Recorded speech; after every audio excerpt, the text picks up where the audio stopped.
യേശുവിൽ ഏറ്റവും അനുഗ്രഹീതരായവരെ, daily blessing എന്ന അനുഗ്രഹീത ശുശ്രൂഷയിലൂടെ ദൈവവചനം കേൾക്കാൻ പോകുന്ന സകലരെയും ഞങ്ങൾ ഓർക്കുന്നു, നിങ്ങൾക്ക് വേണ്ടി പ്രാർത്ഥിക്കുന്നു. ഈ മാസത്തിൻ്റെ 2-ാം തീയതിയാണിന്ന്. ഇന്ന് ശനിയാഴ്ചയാണ്. സന്തോഷത്തോടെ ആയിരിക്കാം. ഓരോ ദിവസവും കേൾക്കുന്ന ദൈവവചനം നിങ്ങൾക്ക് ഒത്തിരി പ്രയോജനപ്പെടുന്നുണ്ട് എന്ന് വിശ്വസിക്കുന്നു. നിങ്ങൾക്കത് അനുഗ്രഹമാകുന്നുണ്ടെന്ന് വിശ്വസിക്കുന്നു. എന്തായാലും കേൾക്കുന്നത് ദൈവത്തിൻ്റെ ജീവനും പ്രത്യാശയും നൽകുന്ന വചനമാണ്. അതിന്നല്ലെങ്കിൽ നാളെ അത് ഫലം പുറപ്പെടുവിക്കാതിരിക്കില്ല. അതിനകത്ത് എനിക്കുള്ള നന്മകളെ ദൈവം വച്ചിട്ടുണ്ട്. ഇന്ന് പ്രത്യേകം പ്രാർത്ഥിക്കുന്നു, കർത്താവേ, ശനിയാഴ്ച ദിവസം, ഇന്നേ ദിവസം അങ്ങയുടെ വചനം കേൾക്കാൻ ഒരുങ്ങിയിരിക്കുന്ന ഈ മാതാപിതാക്കൾ, ഈ യുവതി യുവാക്കൾ, ഈ കുഞ്ഞുങ്ങൾ, സകലരെയും ഞങ്ങൾ ഓർത്ത് പ്രാർത്ഥിക്കുന്നു. നിങ്ങളുടെ കുടുംബത്തിൽ ആരെങ്കിലുമൊക്കെ രോഗികളാണോ? നിങ്ങളുടെ കുടുംബത്തിലെ ആരെങ്കിലും ഹോസ്പിറ്റലിലാണോ?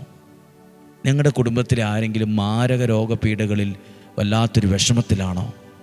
അവരുടെ പേരുകളൊക്കെ ഒന്ന് ഓർത്ത് ഇപ്പോൾ പ്രാർത്ഥിച്ച്, കർത്താവ്, ഞങ്ങളുടെ കുടുംബത്തിൽ, ഞങ്ങളുടെ അയൽവാസികളിൽ ഒരാൾ, ഞങ്ങളുടെ നാട്ടിലുള്ള ഒരാൾ, ഞങ്ങളുടെ പള്ളിയിലുള്ള ഒരാൾ, ഞങ്ങളുടെ പഞ്ചായത്തിലുള്ള ഒരാൾ, ഞങ്ങളുടെ വാർഡിലുള്ള ഒരാൾ ഇങ്ങനെ വല്ലാതെ കഷ്ടപ്പെടുന്നുള്ളതായിട്ട് ഞങ്ങൾക്കറിയാം. വല്ലാത്ത പ്രയാസത്തിലൂടെയാണ് കടന്നു പോകുന്നത്. വേദന അനുഭവിക്കുന്ന ആളുകളുണ്ട്. അവരെയൊക്കെ നമുക്ക് ഓർത്ത് പ്രാർത്ഥിക്കാം. എൻ്റെ കാര്യം മാത്രമല്ല, നമ്മുടെ കുടുംബം, നമ്മുടെ ദേശം, നമ്മുടെ പരിചയത്തിലുള്ള എല്ലാവർക്കും വേണ്ടി പ്രാർത്ഥിക്കണം. നമ്മുടെ പരിചയത്തിൽപ്പെട്ട ആളുകളായിരിക്കാം, നാട്ടിലുള്ള ആളായിരിക്കാം, നല്ലൊരു ജോലി ആഗ്രഹിച്ച് പരിശ്രമിച്ചുകൊണ്ടിരിക്കുന്നുണ്ടാവും. അവർക്ക് വേണ്ടി പ്രാർത്ഥിക്കുക. എന്നേക്കാൾ കൂടുതൽ സ്വർഗത്തിലെ ദൈവം അവരെ അനുഗ്രഹിക്കട്ടെ. ഞാൻ അനുഭവിച്ചതിനേക്കാൾ കൂടുതൽ നന്മ എൻ്റെ പ്രിയപ്പെട്ടവർ, നാട്ടുകാർ, ദേശക്കാർ, വചനം കേൾക്കുന്ന ഓരോരുത്തരും അനുഭവിക്കാൻ ഇടവരട്ടെ. വചനം കേൾക്കുന്ന എല്ലാവരെയും സ്നേഹത്തോടെ ഓർക്കുന്നു, പ്രാർത്ഥിക്കുന്നു. ദൈവം നിങ്ങളെ സമർത്ഥമായി അനുഗ്രഹിക്കട്ടെ എന്ന് പ്രാർത്ഥിക്കുന്നു. നമുക്ക് ഈ വചനം ഇന്ന് കേൾക്കാം. വിശുദ്ധ ലൂക്കായുടെ സുവിശേഷം 15-ാം അധ്യായം 14-ാമത്തെ വാക്യം. വിശുദ്ധ ലൂക്കായുടെ സുവിശേഷം 15-ാം അധ്യായം 14-ാമത്തെ വാക്യം ധൂർത്തപുത്രനെ കുറിച്ചാണ്.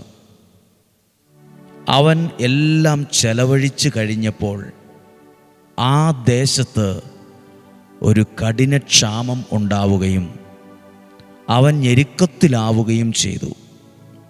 അവൻ ആ ദേശത്തെ ഒരു പൗരൻ്റെ അടുത്ത് അഭയം തേടി. അയാൾ അവനെ പന്നികളെ മേയ്ക്കാൻ വയലിലേക്ക് അയച്ചു. പന്നി തിന്നിരുന്ന തവിടെങ്കിലും കൊണ്ട് വയറു നിറയ്ക്കാൻ അവൻ ആശിച്ചു. പക്ഷേ ആരും അവന് കൊടുത്തില്ല. ഒരു മനുഷ്യൻ്റെ വലിയൊരു തകർച്ചയും പരാജയവുമായി വാക്യങ്ങളൊക്കെ.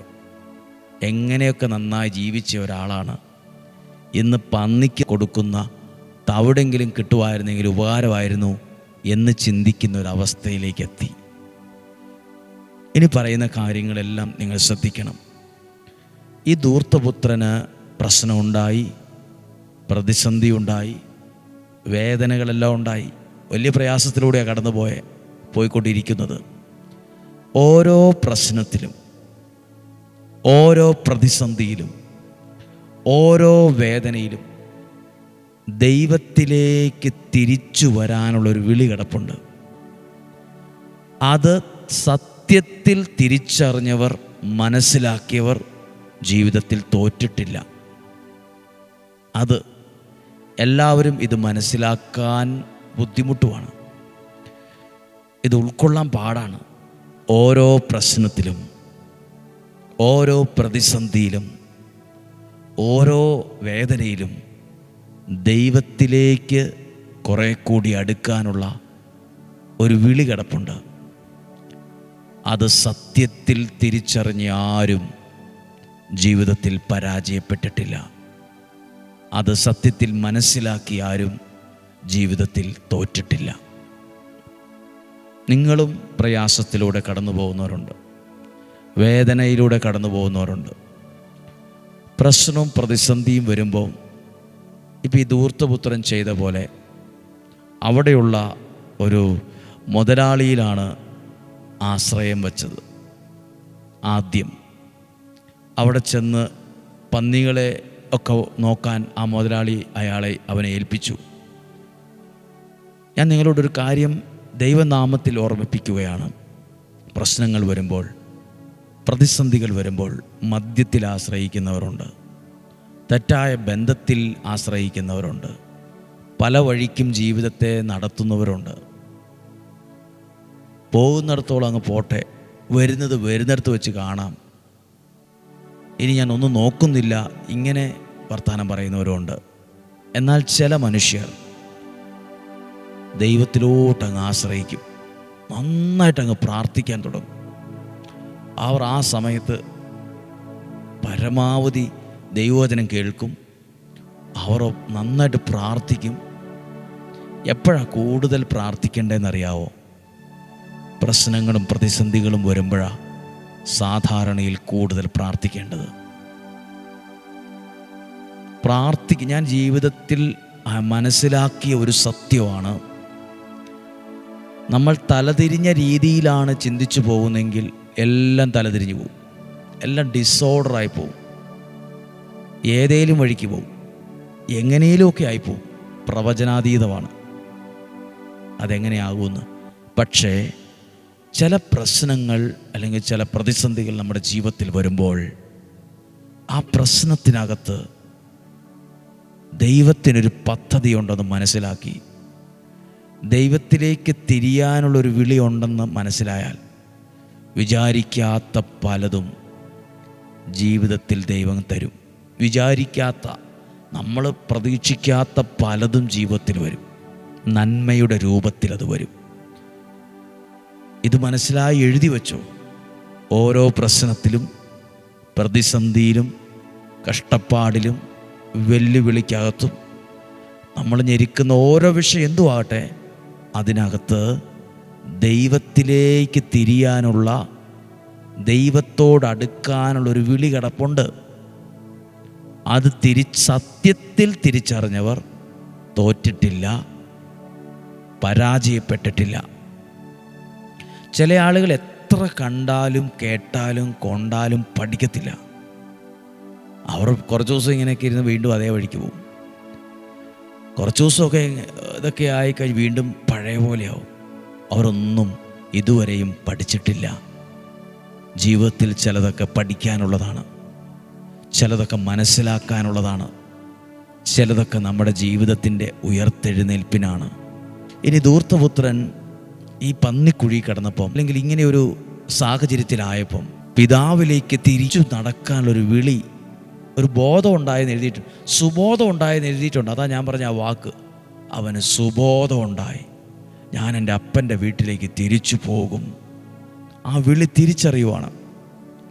ആ വിളി സത്യത്തിൽ തിരിച്ചറിഞ്ഞ ധൂർത്തപുത്രൻ ജീവിതത്തിൽ തോറ്റില്ല, പരാജയപ്പെട്ടില്ല. കണ്ടവരും കേട്ടവരും ഒക്കെ പറഞ്ഞു കാണും, പുള്ളിയുടെ ജീവിതം പോയി, ഇനി പുള്ളിയുടെ കാര്യം പോക്കാണ്, ഇനി നോക്കിയിട്ട് കാര്യമില്ല, പുള്ളി ചിലപ്പോൾ ആത്മഹത്യ ചെയ്യത്തേ ഉള്ളൂ എന്നൊക്കെ ചിന്തിച്ചവരുണ്ടാകാം. പക്ഷേ യൂട്ടേൺ പോലെ തിരിയുവാണ്. ആ വിളി സത്യത്തിൽ തിരിച്ചറിഞ്ഞ ധൂർത്തപുത്രൻ ആ വീട്ടിൽ ചെല്ലുമ്പോൾ പോത്തിരി അടി കിട്ടിയെന്നല്ല, അപ്പനിറക്കി ഓടിച്ചു എന്നല്ല, അവൻ്റെ കയ്യിൽ മോതിരം, കാലിൽ ചെരുപ്പ്, നല്ല വസ്ത്രം എല്ലാം ധരിപ്പിക്കുവിൻ, കൊഴുത്ത കാളക്കുട്ടിയെ കൊണ്ടുവന്ന് കൊല്ലുവിൻ. ഇതൊക്കെ ഞാൻ നിങ്ങളോട് പറയുന്നത്, ആ വ്യക്തി ഒരിക്കലും പ്രതീക്ഷിച്ചില്ല ചെന്നപാടെ കാലിൽ ഒരു ചെരുപ്പ് വരും, ചെന്നപാടെ നല്ലൊരു ഉടുപ്പൊക്കെ കിട്ടും, ചെന്നപാടെ കയ്യിലൊരു മോതിരമൊക്കെ ധരിപ്പിക്കുമെന്ന് സ്വപ്നത്തിൽ പോലും ചിന്തിച്ചിട്ടുണ്ടാവില്ല. പ്രിയപ്പെട്ടവരെ, ചില പ്രതിസന്ധികൾ ദൈവത്തിലേക്ക് വരാനുള്ളൊരു വിളിയായി കണ്ടാൽ വിചാരിക്കാത്ത കാര്യങ്ങൾ കയ്യിലും കാലിലും ജീവിതത്തിലൊക്കെ വരും, നമ്മുടെ ജീവിതത്തിൽ വരും. വിചാരിക്കാത്ത കാര്യങ്ങൾ. എനിക്ക് ഒത്തിരി പേരെ അറിയാം കേട്ടോ. അവർ പ്രശ്നങ്ങളിൽ തെറി പറഞ്ഞു പോയവരല്ല. അവർ പ്രതിസന്ധിയിൽ ഇനി ഞാൻ പ്രാർത്ഥിക്കുന്നില്ല, ഇനി ദൈവവചനം കേൾക്കുന്നില്ല, ഇനി എനിക്കിത് ആരും അയച്ചു തന്നേക്കല്ല്, ഇങ്ങനെ പറയുന്നവരല്ല.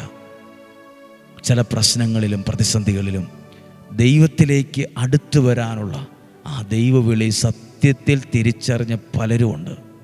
എനിക്കറിയാം, സാമ്പത്തികമായി ഒത്തിരി പരാജയപ്പെട്ടു പോയ ഒരാൾ, ഒരുപാട് തകർന്നു പോയ ഒരാൾ ഭയങ്കരമായി ദൈവത്തിൽ അങ്ങ് ആശ്രയിച്ചു, നന്നായി പ്രാർത്ഥിച്ചു, ഒരുപാട് ധ്യാന കേന്ദ്രത്തിലൊക്കെ പോയി പ്രാർത്ഥിച്ചു. എങ്ങനെയൊക്കെ പ്രാർത്ഥിക്കാൻ പറ്റുമോ അതുപോലൊക്കെ പ്രാർത്ഥിച്ചു. ജീവിതത്തിൽ തോറ്റില്ല. അവരുടെ ബന്ധുക്കൾ, പ്രിയപ്പെട്ടവരൊക്കെ പറഞ്ഞത്, ഞങ്ങൾക്ക് അവൻ്റെ കാര്യത്തിലൊരു പേടിയുണ്ട്, അവൻ വല്ല കയ്യബദ്ധം ചെയ്യുമോ, അവൻ അത്രയും പിടുത്തം വിട്ടിരിക്കുക, അവൻ എന്തെങ്കിലുമൊക്കെ കയ്യബദ്ധം ചെയ്യുമെന്നാ ചിന്തിക്കുന്നതെന്നൊക്കെയാണ് പറഞ്ഞ്. ഒന്നും ചെയ്തില്ല, ഒന്നും സംഭവിച്ചില്ല, പരാജയപ്പെട്ടില്ല. വീണ്ടും ഒരു നല്ല തുടക്കം അവരുടെ ജീവിതത്തിലുണ്ടായി. പ്രിയപ്പെട്ടവരെ, ദൈവത്തിൻ്റെ ഓരോ പ്രതിസന്ധിയിൽ, പ്രയാസത്തിൽ, വെല്ലുവിളിയിൽ ദൈവത്തിൻ്റെ വിളി തിരിച്ചറിഞ്ഞവർ ജീവിതത്തിൽ തോൽക്കത്തില്ല, പരാജയപ്പെടില്ല. നിങ്ങൾക്കുള്ള ദൈവത്തിൻ്റെ ദൂതാണ്. പ്രാർത്ഥിക്കുവാണ്. കർത്താവേ, അങ്ങയുടെ സന്നദ്ധിയിലേക്ക് ഇന്ന് ഡെയിലി ബ്ലെസ്സിങ് ശനിയാഴ്ച ദിവസം കേട്ട എല്ലാവരെയും ഓർക്കുവാണ്, പ്രാർത്ഥിക്കുവാണ്. ദൈവത്തിൻ്റെ കരങ്ങളിൽ ഏൽപ്പിച്ചു കൊടുത്ത് പ്രാർത്ഥിക്കുന്നു. കർത്താവേ, അങ്ങയുടെ ശക്തമായൊരു ഇടപെടൽ ഉണ്ടാകണമേ, അങ്ങയുടെ ശക്തമായ സഹായം ലഭിക്കട്ടെ.